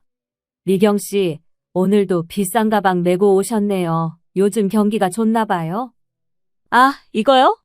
시어머니가 사주셨어요. 효도하라고 하시면서요. 영자 씨는 당황했습니다. 언제 자신이 명품 가방을 사줬다는 건지 전혀 기억이 없었거든요. 며느리와 눈이 마주치자 며느리가 환하게 웃었습니다. 어머니, 마트에서 뵙네요. 어머니가 사주신 가방 너무 예뻐요. 내가 언제? 어머니, 또 깜빡하셨어요? 지난주에 백화점 같이 가서 사주신다고 하셨잖아요. 마트 직원이 영자 씨를 보며 말했습니다. 영자 씨, 며느리한테 정말 잘해주시네요. 그 가방 100만 원은 넘어 보이던데요. 영자 씨는 머리가 하얘졌습니다. 100만 원짜리 가방을 자신이 샀다고요. 그런 큰 돈을 쓴 기억이 전혀 없었습니다. 100만 원? 어머니, 괜찮다고 하셨잖아요. 돈은 벌어서 쓰라고 있는 거라고 하시면서요. 영자 씨는 집으로 돌아가는 길에 계속 생각했습니다. 정말 자신이 깜빡한 걸까요? 아니면 며느리가 거짓말을 하는 걸까요? 그날 저녁 며느리가 영자 씨를 찾아왔습니다. 손에는 또 다른 쇼핑백을 들고 있었습니다. 어머니, 오늘 옷도 몇 벌 샀어요. 어머니가 저한테 예쁜 옷 입고 다니라고 하셨잖아요. 미경아, 내가 정말 그런 말을 했니? 네, 물론이죠. 어머니가 직접 카드도 주셨고요. 그때 영자 씨는 깜짝 놀랐습니다. 자신은 카드를 준 기억이 없었거든요. 카드, 어떤 카드? 어머니 통장에서 만든 체크카드요. 어머니가 제가 필요한 거 사라고 주셨잖아요. 영자 씨는 그제서야 깨달았습니다. 며느리가 자신의 통장으로 카드를 만들어서 쓰고 있었던 것입니다. 그 카드로 얼마나 썼는데? 그렇게 많이는 안 썼어요. 한 200만 원 정도? 200만 원이라는 말에 영자 씨는 현기증이 났습니다. 한 달 만에 200만 원을 썼다고요. 200만 원이면 적은 돈이 아닌데? 어머니 또 깜빡하셨네요. 어머니가 직접 돈 아끼지 말고 필요한 거 사라고 하셨잖아요. 영자 씨는 답답했습니다. 정말 자신이 그런 말을 했을까요? 요즘 들어 기억이 가물가물한 건 사실이었지만 이렇게 큰 돈에 대한 얘기를 잊을 리가 없었습니다. 다음 날 아침 이웃 순덕 씨가 영자 씨를 찾아왔습니다. 영자야, 어제 미경이 보니까 온몸에 명품을 걸치고 다니던데? 그런가? 가방도 새로 샀고, 옷도 새로 샀고, 너무 요란하더라. 온 동네 사람들이 다 보고 있어. 뭐라고 하던데? 너한테 받은 돈으로 산다고 하던데, 정말이야? 영자 씨는 대답하기가 곤란했습니다. 며느리는 자신이 사주라고 했다고 하는데 정작 자신은 그런 기억이 없었거든요. 글쎄, 내가 깜빡하는 게 많아져서. 영자야, 너 요즘 몸은 괜찮아? 혹시 어디 아픈 데는 없고? 왜? 아니, 미경이가 그러던데 네가 요즘 깜빡깜빡하는 게 심해졌다고? 혹시 치매는 아닌지 검사 받아보라고 하던데? 치매라는 말에 영자 씨는 깜짝 놀랐습니다. 며느리가 동네 사람들에게 자신이 치매 의심된다고 말하고 다녔다는 것입니다. 미경이가 그런 말을 했다고? 응, 어제 슈퍼에서 만났는데 그러더라. 시어머니가 자꾸 같은 말 반복하고 방금 한 일도 기억 못한다고. 영자 씨는 가슴이 답답해졌습니다. 자신이 정말 치매에 걸린 걸까요? 아니면 며느리가 일부러 그런 소문을 내고 다니는 걸까요? 그날 오후 며느리가 또 찾아왔습니다. 이번에는 병원 진료 예약 확인서를 들고 있었습니다. 어머니, 내일 병원 가기로 했잖아요. 치매 검사 받으러요. 내가 언제 그런다고 했니? 어머니 또 깜빡하셨네요. 어머니가 직접 요즘 자꾸 잊어버려서 걱정이라고 하셨잖아요. 영자 씨는 점점 혼란스러워졌습니다. 정말 자신이 그런 말을 했던 걸까요? 아니면 며느리가 꾸며낸 이야기일까요? 하지만 한 가지는 확실했습니다. 뭔가 이상하다는 것. 그리고 이 모든 일들이 우연이 아닐 수도 있다는 것 말입니다. 병원에서 돌아온 영자 씨는 기분이 복잡했습니다. 의사는 치매가 아니라고 했지만 며느리는 계속 의심스럽다는 표정이었거든요. 검사 결과 정상입니다. 단순한 노화에 따른 건망증이에요. 정말요? 그런데 집에서는 정말 심하거든요. 나이가 드시면 자연스러운 현상입니다. 크게 걱정하실 필요 없어요. 집으로 오는 길에 며느리가 아쉬워하는 듯 말했습니다. 어머니, 의사가 괜찮다고는 하지만 저는 아직도 걱정돼요. 의사가 괜찮다고 했잖니? 그래도 혹시 모르니까 더 정밀 검사를 받아보시는 게 어떨까요? 영자 씨는 며느리가 왜 자꾸 자신을 치매 환자로 만들려고 하는지 의아했습니다. 그날 저녁 순덕 씨가 급하게 찾아왔습니다. 얼굴에 걱정이 가득했습니다. 영자야, 큰일 났어. 무슨 일이야? 오늘 시장에서 미경이 만났는데 그 애가 하는 말이 너무 이상해. 하도 이상해서 너 찾아온 거야. 혹시 넌 뭘 좀 알고 있나 하고. 요즘 며느리랑 사이 어때? 괜찮아? 미경이랑 내 사이가 나쁠 건 없지. 내가 자주 깜빡깜빡해서 미경이가 챙겨주는 거지. 아니, 글쎄 내가 느끼기엔 그런 뉘앙스가 아니었다니까. 순덕 씨는 숨을 고르며 계속 말했습니다. 미경이가 시장 사람들한테 그러더라. 시어머니가 돈 관리를 못해서 자기가 대신 해준다고. 뭐라고? 그런데 그게 끝이 아니야. 시어머니가 계속 돈 달라고 한다고. 자기가 무슨 ATM인 줄 안다고 그러더라. 영자 씨는 어이가 없었습니다. 자신은 며느리에게 돈을 달라고 한 적이 없었거든요. 내가 언제 돈 달라고 했다고 그래? 그게 다가 아니야. 미경이가 그러는데 시어머니가 통장 잔고를 하루에 몇 번씩 확인하러 은행에 간다는 거야. 그건 또 무슨 소리야? 은행 직원들이 다 안다고 하더라. 네가 매일 와서 같은 질문만 반복한다고 그런다던데? 영자 씨는 깜짝 놀랐습니다. 자신은 며느리가 통장을 가져간 후로는 은행에 간 적이 없었거든요. 내가 은행에 언제 갔다고 그래? 통장도 없는데. 그게 바로 문제야. 미경이가 거짓말을 하고 있는 것 같아.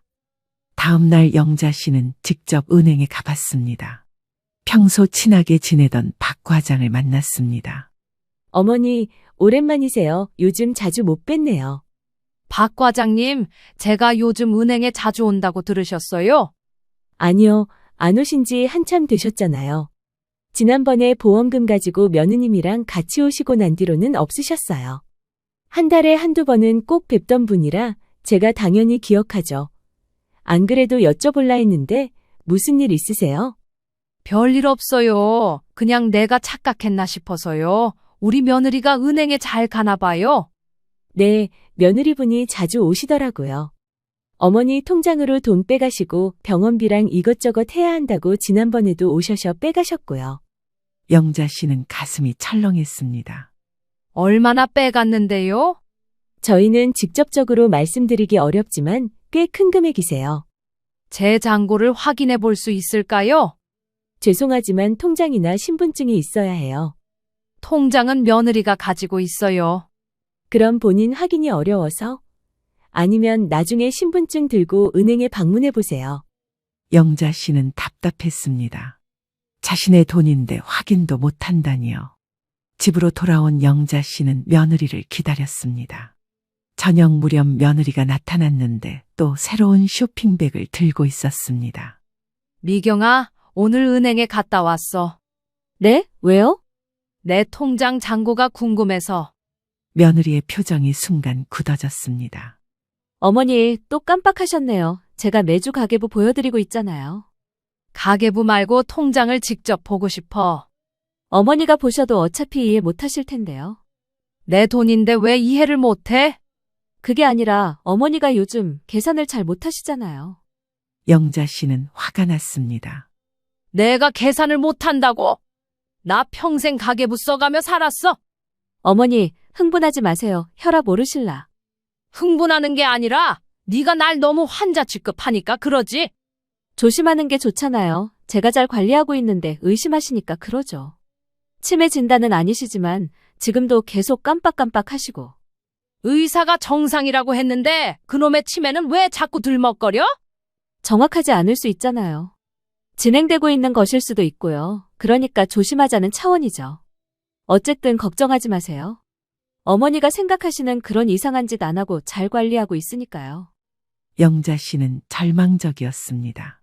며느리는 이미 자신을 치매 환자로 몰아가고 있었습니다. 며느리는 짧게 한숨을 푹 쉬더니 말을 이어갔습니다. 영자 씨가 100번 잘못하고 있다고 강조하는 것 같은 느낌이었습니다. 어머니, 정말 걱정돼요. 이런 식으로 계속 의심하시면 저도 힘들어요. 내가 뭘 의심한다고 그래? 어머니 돈 제가 훔쳐간다고 생각하시는 거잖아요. 영자 씨는 할 말이 없었습니다. 정말로 그런 생각을 했거든요. 그날 밤 혼자 남은 영자 씨는 서랍에서 비밀 통장을 꺼내봤습니다. 이것만이라도 지켜야 해. 하지만 이미 며느리에게 들킬까봐 두려웠습니다. 과연 자신이 이 상황을 혼자 헤쳐나갈 수 있을까요? 그로부터 일주일 후 며느리가 평소보다 일찍 찾아왔습니다. 손에는 부동산 관련 서류 뭉치를 들고 있었습니다. 어머니, 좋은 소식이 있어요. 무슨 소식? 어머니 집값이 많이 올랐어요. 부동산에서 연락 왔는데 좋은 조건으로 사겠다는 사람이 있대요. 영자 씨는 당황했습니다. 자신은 집을 팔 생각이 전혀 없었거든요. 내가 언제 집을 팔겠다고 했니? 어머니, 지난주에 말씀하셨잖아요. 집이 너무 크고 관리하기 힘들다고. 나는 그런 말 한 적 없어. 어머니, 또 깜빡하셨네요. 분명히 말씀하셨어요. 며느리는 서류를 테이블 위에 펼쳐놓았습니다. 어머니, 한번 보세요. 시세보다 높게 사겠다고 해요. 영자 씨가 서류를 보는데 이해하기 어려운 용어들이 가득했습니다. 이게 뭐야? 너무 복잡해. 괜찮아요. 제가 다 알아서 할게요. 어머니는 여기만 도장 찍으시면 돼요. 그리고 어머니, 집 팔고 나면 작은 아파트로 이사하시는 게 어때요? 관리도 쉽고 좋을 것 같아요. 갑자기 왜 그런 소리를 해? 나는 여기서 계속 살고 싶어. 어머니, 혼자 살기엔 너무 큰 집이에요. 사고라도 나면 어떡해요? 그때 현관문이 열리면서 낯선 남자가 들어왔습니다. 정장을 입은 40대 남자였습니다. 안녕하세요. 하늘부동산 최재호입니다. 영자 씨는 어리둥절했습니다. 부동산 중개업소 사장이 왜 갑자기 집에 왔을까요? 최 사장님, 어머니께 설명 좀 해주세요. 어머님, 좋은 조건이에요. 시세보다 2억 더 주겠다고 하시거든요. 잠깐, 나는 집을 팔겠다고 한 적이 없는데? 최 사장은 당황한 표정을 지었습니다. 그런데 며느리분이 어머님 의향 확인하고 연락하신다고 하셨는데요. 어머니가 깜빡하신 거예요. 어머니, 분명히 팔겠다고 하셨잖아요. 영자 씨는 화가 났습니다. 내가 언제 그런 말을 했어? 나는 이 집에서 죽을 때까지 살 거야. 최 사장이 미안한 표정으로 말했습니다. 어머님, 혹시 계약 의향이 없으시면 최 사장님, 어머니가 요즘 기억력이 좀 안 좋으세요. 조금만 기다려주세요. 며느리가 영자 씨를 구석으로 데려가서 속삭였습니다. 어머니, 이런 기회가 또 언제 와요? 집값이 떨어지기 전에 파시는 게 좋아요. 나는 싫어. 이 집은 안 팔아. 어머니, 그럼 나중에 관리비 때문에 고생하실 거예요. 영자 씨가 단호하게 거절하자 며느리의 표정이 차갑게 변했습니다. 어머니, 그럼 집 관리는 누가 해요? 보일러 고장 나면? 전기 문제 생기면? 내가 알아서 하지. 어머니 나이에 그런 걸 어떻게 다 해요? 그때 최 사장이 조심스럽게 말했습니다. 어머님, 혹시 모르니까 가족들끼리 천천히 상의해 보시고 연락 주세요. 최 사장님, 잠깐만요. 며느리가 최 사장을 현관 쪽으로 데려가서 뭔가 이야기했습니다. 영자 씨는 들리지 않았지만 뭔가 수상했습니다. 잠시 후 최 사장이 다시 왔습니다. 어머님, 며느리분 말씀으로는 어머님이 이미 계약금을 받으셨다고 하시는데요. 뭐라고? 나는 계약금 받은 적 없어. 그런데 여기 영수증이 있는데요. 최 사장이 영수증을 보여주었습니다. 분명히 영자 씨의 이름으로 계약금 5천만 원을 받았다고 적혀 있었습니다. 이건 뭐야? 나는 이런 거 받은 적 없어. 어머니, 지난주에 받으셨잖아요. 제가 은행에 같이 가서 입금했는데요. 거짓말하지 마. 나는 은행에 간 적도 없고 계약금 받은 적도 없어. 내가 은행에 확인해 봤는데 우리 아들 죽고 난 뒤에 갔던 거 말고는 은행에서 본 적도 없다는데 넌 자꾸 무슨 소리를 하는 거야? 어머님, 그런데 통장 기록을 보시면 최 사장이 들고 온 통장 사본을 보여주었습니다. 정말로 5천만 원이 입금되어 있었습니다. 이게 어떻게 된 일이야? 어머니가 깜빡하신 거예요. 그때 어머니가 얼마나 좋아하셨는데요. 영자 씨는 머리가 어지러웠습니다. 정말 자신이 모르는 사이에 집이 팔린 건가요? 최 사장이 미안한 표정으로 말했습니다. 어머님, 계약금을 받으셨으면 계약이 성립된 거라서 만약 파기하시려면 계약금의 2배를 물어주셔야 해요. 2배라고? 네, 1억 원입니다. 영자 씨는 절망했습니다. 1억 원이라는 큰 돈을 어디서 구하겠습니까? 어머니, 그냥 계약 진행하시는 게 나을 것 같아요. 너 정말 이런 일을 벌인 거야? 어머니, 무슨 말씀이세요? 어머니가 직접 하신 일인데요. 영자 씨는 눈앞이 캄캄했습니다. 평생 살던 집을 잃게 생겼는데도 어떻게 해야 할지 몰랐습니다. 그때 최 사장이 조용히 영자 씨에게 말했습니다. 어머님, 혹시 이 일에 대해 정말 기억이 안 나시면 한번 더 생각해 보세요. 최 사장의 눈빛에서 뭔가 이상하다는 신호를 읽을 수 있었습니다. 하지만 이미 늦었을까요? 최 사장과 며느리가 나간 후 영자 씨는 혼자 남아서 깊은 절망에 빠졌습니다. 평생 살던 집을 잃을 위기에 처했는데도 아무도 자신의 말을 믿어주지 않았습니다. 다음 날 아침 우유 배달하는 청년이 찾아왔습니다. 할머니, 우유 끊으신다고 하셨는데 정말 그만두시는 거예요? 내가 언제 그런 말을 했지? 어제 며느리분이 연락하셨는데요. 할머니가 치매가 심해져서 우유도 잘 안 드신다고. 영자 씨는 어이가 없었습니다. 며느리가 온 동네에 자신이 치매라고 소문을 내고 다니고 있었습니다. 나는 치매가 아니야. 의사도 정상이라고 했어. 아, 그러시군요. 그럼 계속 배달해 드릴까요? 그럼 당연하지. 하지만 우유 배달원의 표정에서 영자 씨는 의심의 눈초리를 읽을 수 있었습니다. 이미 동네에는 영자 씨가 치매 환자라는 소문이 퍼져 있었던 것입니다. 오후에 동네 슈퍼 사장이 찾아왔습니다. 영자 씨, 요즘 어떠세요? 그냥 그래요. 며느리분이 그러시던데 요즘 깜빡깜빡하는 게 심해지셨다면서요. 나는 멀쩡해요. 그런데 지난주에 오셔서 같은 물건을 3번이나 사가셨다던데요. 그런 적 없어요. 영자 씨, 기억이 안 나시는 거 아닌가요? 영자 씨는 화가 났습니다. 자신이 하지도 않은 일들을 했다고 우기는 사람들 때문이었습니다. 저녁 무렵 손녀 지은이가 찾아왔습니다. 그런데 평소와 달리 영자 씨를 피하는 듯한 모습이었습니다. 지은아, 할머니 좀 봐. 네, 할머니. 요즘 할머니가 이상해 보여? 엄마가 그러는데 할머니가 요즘 많이 아프시다고. 나는 아프지 않아. 멀쩡하다고. 그런데 엄마 말로는 할머니가 자꾸 없던 일을 있었다고 하신다는데요. 영자 씨는 가슴이 답답했습니다. 손녀마저도 며느리의 말을 믿고 있었습니다. 지은아, 할머니 말 믿어줄 거지? 할머니, 정말 괜찮으세요? 엄마가 정말 걱정하시거든요. 엄마가 뭐라고 하던데? 할머니가 자꾸 돈 얘기하신다고, 그리고 없는 일을 기억한다고. 그때 며느리가 들어왔습니다. 지은이를 보더니 급하게 말했습니다. 지은아, 할머니랑 너무 오래 있으면 안 돼. 할머니가 또 이상한 소리 하실까봐. 내가 무슨 이상한 소리를 한다고 그래? 어머니, 어제도 우유 배달원한테 이상한 말씀 하셨잖아요. 무슨 이상한 말? 자기는 치매가 아니라고, 의사가 정상이라고 했다고. 그게 이상한 말이야. 사실인데.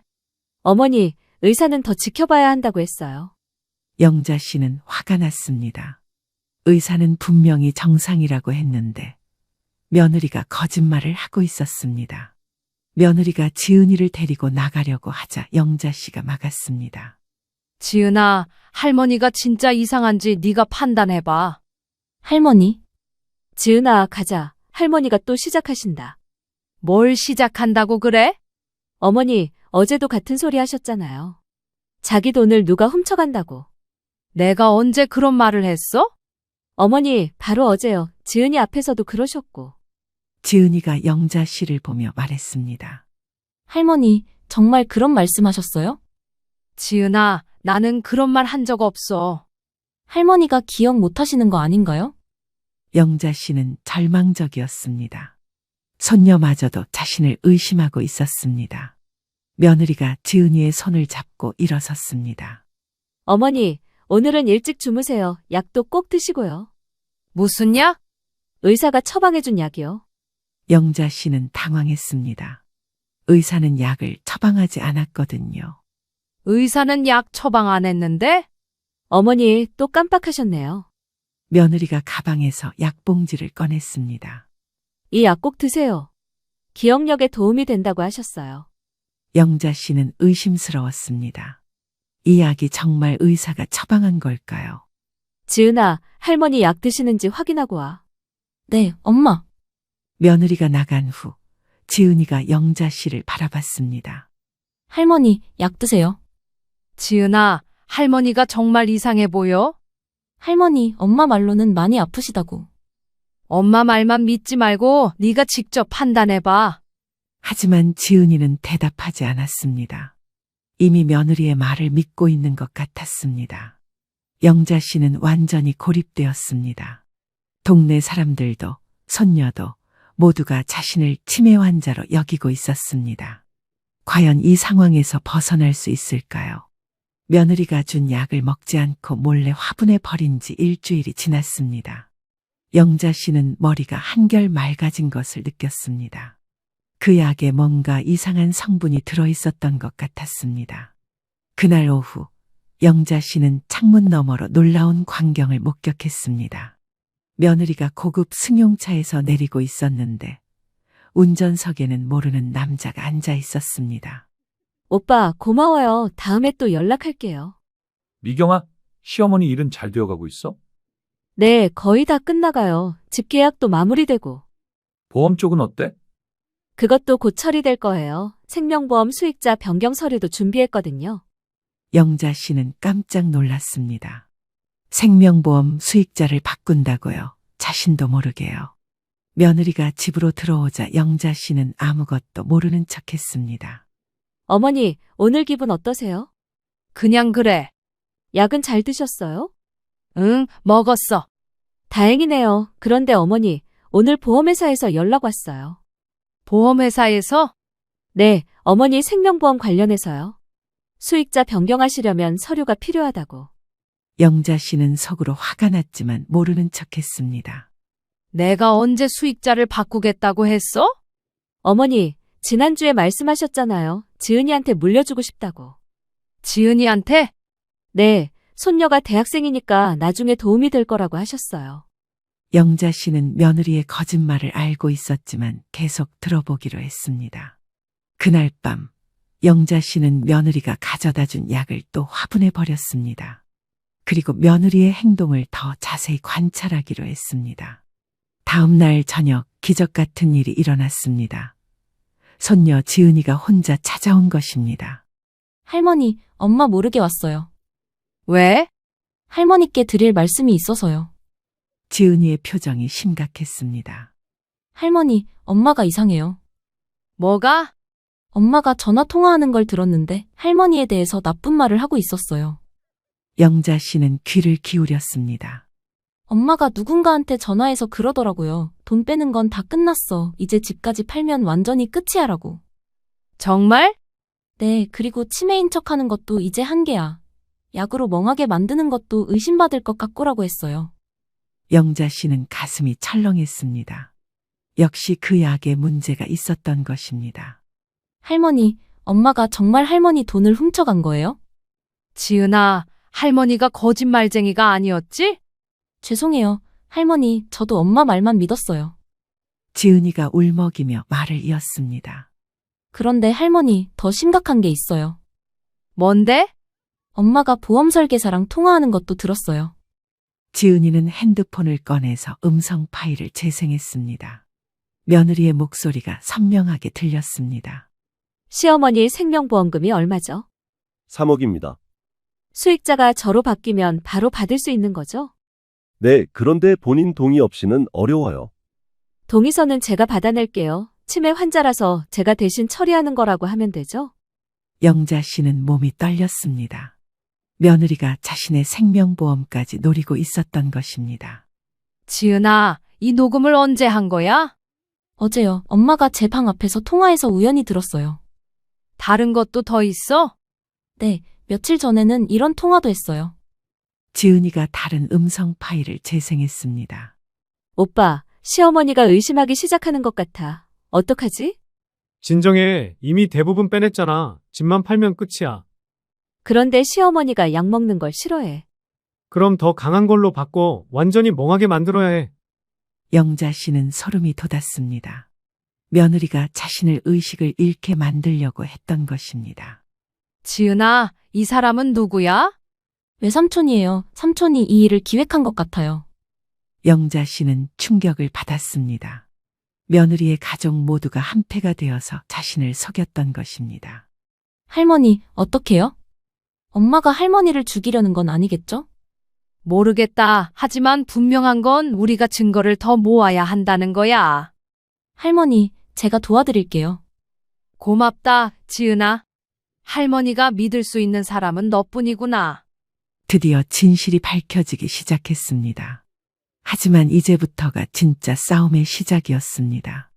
다음 날 아침 일찍 영자 씨와 지은이는 순덕 씨를 찾아갔습니다. 모든 진실을 털어놓기 위해서였습니다. 한참 이야기를 듣던 순덕 씨는 믿기지 않는다는 듯 몇 번이나 되물었습니다. 영자야, 정말 그런 일이 있었던 거야? 그래, 순덕아, 내가 미친 게 아니었어. 그러게 내가 뭔가 이상하다고 느꼈어. 미경이가 너무 요란하게 돈을 쓰더라고. 지은이가 핸드폰에 녹음 파일을 순덕 씨에게 들려주었습니다. 세상에 이런 나쁜 년들이 어딨어. 당장 경찰서에 신고해야지. 그런데 증거가 이것만으로 충분할까? 충분하고 말고. 지은이가 녹음한 것만으로도 사기죄로 잡아넣을 수 있어. 그때 지은이가 말했습니다. 할머니, 그런데 더 확실한 증거를 잡을 방법이 있어요. 뭔데? 오늘 오후에 엄마가 보험회사 직원을 만나기로 했거든요. 제가 몰래 녹음해 볼게요. 순덕 씨가 걱정스럽게 말했습니다. 지은아, 위험하지 않을까? 괜찮아요. 엄마는 제가 할머니 편인 줄 몰라요. 그날 오후 계획대로 며느리가 보험회사 직원과 만났습니다. 지은이는 거실 구석에서 몰래 녹음을 시작했습니다. 수익자 변경 신청서를 가져오셨나요? 네, 여기 있어요. 시어머니 서명도 받았고요. 그런데 본인 확인이 필요한데. 시어머니가 치매가 심하셔서 직접 오시기 어려워요. 그럼 법정 대리인 서류가 있어야 하는데요. 이게 가짜 서류라는 말씀이세요? 그런 게 아니라 절차상. 시어머니가 직접 저한테 부탁하신 일이에요. 제가 거짓말할 이유가 뭐 있겠어요? 바로 그때 영자 씨가 현관문을 열고 들어왔습니다. 무슨 일이야? 며느리가 깜짝 놀라며 일어났습니다. 어머니, 왜 갑자기? 내 보험 얘기를 하고 있는 것 같은데? 보험회사 직원이 영자 씨를 보며 말했습니다. 어머님, 생명보험 수익자를 며느리분으로 변경하시겠다고 하셨는데 맞나요? 아니요, 그런 말 한 적 없어요. 어머니, 또 깜빡하셨네요. 분명히 말씀하셨잖아요. 내가 언제 그런 말을 했어? 나는 치매도 아니고 멀쩡해. 보험회사 직원이 당황했습니다. 그럼 이 서명은? 그것도 내가 한 게 아니에요. 내 서명이 아니야.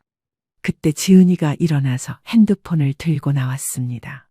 엄마, 이 녹음 파일 좀 들어보세요. 지은이가 며칠 전 녹음했던 파일을 재생했습니다.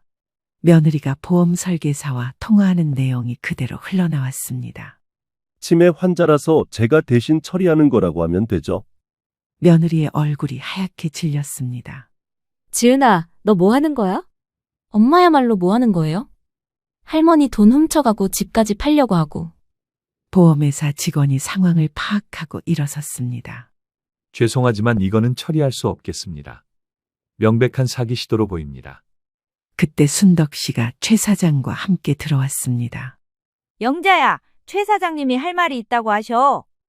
어머님, 저도 속았습니다. 며느리분이 어머님 똥에 받았다고 거짓말했거든요. 그럼 집 계약은 어떻게 되는 거예요? 걱정 마세요. 사기 계약이니까 무효입니다. 계약금도 돌려받으실 수 있어요. 며느리가 황급히 일어나며 말했습니다. 잠깐, 이건 오해예요. 제가 설명할게요. 뭘 설명해? 네가 내 통장에서 돈 빼간 것도 나 모르게 집 팔려고 한 것도 다 들통났어. 지은이가 또 다른 녹음 파일을 재생했습니다. 이번에는 며느리와 그의 오빠가 영자 씨를 어떻게 속일지 계획하는 내용이었습니다. 지은아, 너 엄마를 몰래 녹음했다고? 엄마가 할머니한테 나쁜 짓 하는 걸 가만히 볼 수 없었어요. 순덕 씨가 핸드폰을 들고 말했습니다. 미경아, 이미 경찰에 신고했어. 곧 올 거야. 며느리가 당황하며 도망치려고 했지만 이미 늦었습니다. 경찰이 현관 앞에 도착한 것입니다. 사기 신고 접수해서 왔습니다. 경찰이 상황을 조사한 후 며느리는 사기죄와 횡령죄로 체포되었습니다. 며느리의 오빠도 공범으로 함께 연행되었습니다. 경찰에 체포된 이후 며느리의 친정집에서는 합의를 하자고 했습니다. 하지만 그럴 때마다 손녀 지은이가 나서서 딱 잘라 거절했습니다. 영자 씨도 봐줄 생각은 없었지만 이왕 이렇게 된 거 모든 것을 바로잡아야겠다고 생각했습니다. 자신이 치매가 아님을 확실하게 증명하기 위해 며느리와 함께 찾았던 병원에 갔습니다. 검사 결과지를 재발급받아 증거자료로 제출할 용도였죠. 그리고 며칠 뒤 손녀 지은이가 잔뜩 화가 난 채 영자 씨를 만나러 왔습니다. 할머니, 이거 보세요. 집 정리하다가 찾은 건데 이거 치매 진단서더라고요. 뭐라고? 이리 줘봐. 영자 씨가 건네받은 진단서에는 치매 검사 결과 치매가 맞다는 사실이 적혀 있었습니다. 하지만 자세히 들여다보니 자신이 다니던 병원에서 발급받은 서류가 아니었죠. 한마디로 위조문서라는 것이었습니다. 네 엄마가 아주 작정을 했었나 보다. 제가 거기 적혀 있는 병원에 연락해 보니까 저기 서울 변두리에 있는 작은 병원이더라고요. 직접 갔다 왔는데 엄마가 혼자 와서 서류 떼간 거더라고요. 그 의사도 진짜 못돼 먹은 양반이네. 제가 그래서 상황 설명하니까 미안하다고 돈 봉투를 건네주더라고요. 엄마가 줬었다면서요. 영자 씨는 할 말을 잃었습니다. 돈을 줘가면서까지 자신을 치매 환자로 만들려던 이유를 다시금 깨닫게 됐으니까요. 불편한 마음을 안고 영자 씨는 그동안의 삶을 되돌아보기 시작했습니다. 박복하다면 박복한 삶을 살아온 영자 씨는 그렇게 모난 인생을 산 것도 아니었습니다. 자신에게 왜 이런 일이 생긴 것인지 답답했고 억울하기까지 했습니다. 앞으로 남은 인생이 얼마나 될지는 몰라도 정정당당하게 떳떳하게 살아가고 싶었습니다. 할머니, 위로가 되실진 모르겠지만 제가 엄마 대신 사과드릴게요. 네가 못하러 사과해. 사과해야 할 사람은 따로 있는데 그런 말 말아라. 손녀 지은이의 착한 마음씨에 미안함을 느끼면서도 기특하다는 생각을 했습니다. 그리고 얼마 뒤 법원에서 재판이 열렸습니다. 손녀 지은이의 녹음 파일과 여러 증거들로 며느리의 범죄가 명확하게 입증되었습니다. 피고인은 치매를 가장해 노인을 속이고 재산을 횡령한 죄로 징역 3년을 선고합니다. 판사의 선고 이후 며느리 미경 씨의 친정엄마는 손가락으로 영자 씨를 삿대질을 하며 고래고래 소리를 치기 시작했습니다.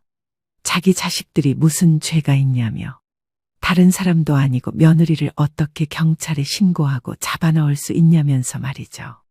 손녀 지은이마저 자신들의 편이 아니니 배신감과 함께 충격이 어마무시했을 겁니다. 별다른 대꾸를 하지 않은 영자 씨는 무거운 마음으로 재판장을 빠져나왔습니다. 그리고는 지은이와 함께 집으로 돌아왔습니다. 지은아, 고마워. 네가 아니었으면 할머니는 어떻게 됐을까? 할머니, 제가 엄마를 의심하지 않았더라면 더 큰일 날 뻔했어요. 이제 우리 둘이서 새로 시작하자. 그나저나 너 서운하지 않니? 서운할 게 뭐가 있어요. 저도 처음에는 엄마가 그러리라고는 생각도 못했는데 막상 그게 진짜란 걸 알게 되니까 가만히 있으면 안 되겠다는 생각이 들었어요. 엄마가 다르게 보이더라고요. 그동안 제가 알던 엄마가 아닌 것 같은 느낌이 더 들어서 서운하거나 그런 건 없어요. 너도 실망이 컸을 텐데 미안하다 할머니가. 할머니가 미안하실 게 뭐가 있어요. 죄 지은 사람들이 잘못한 거지. 안 그래도 저 외갓집 가는 거 싫어했는데 이참에 인연 끊을까 싶어요. 그래도 가족이잖니. 함부로 그러면 안 되는 거야. 가족이 가족 같아야 가족이죠. 이번 일로 엄마가 평소에 할머니를 어떻게 생각했는지, 그리고 그걸 보고 같이 동참한 외삼촌이나 그 와중에 자기 자식들이 무슨 잘못이 있냐며 따진 외할머니도 그렇고 저는 학을 뗐다고요. 아휴, 괜히 미안하네. 이제부터 정신 똑바로 차리고 살아야지. 지은이 너도 앞만 보고 달려라. 이 할머니가 도와줄 수 있는 건 도와줄 테니까. 네, 할머니. 제가 대학 졸업하고 취직하면 할머니 모실게요. 영자 씨는 눈물을 흘렸습니다. 가족이란 혈연이 아니라 진정한 사랑과 믿음이라는 것을 깨달았습니다. 횡령된 돈은 모두 되찾았고 집도 지킬 수 있었습니다. 하지만 무엇보다 소중한 것은 진짜 가족인 지은이를 찾은 것이었습니다. 영자 씨는 이제 두렵지 않았습니다. 곁에 믿을 수 있는 진짜 가족이 있었으니까요.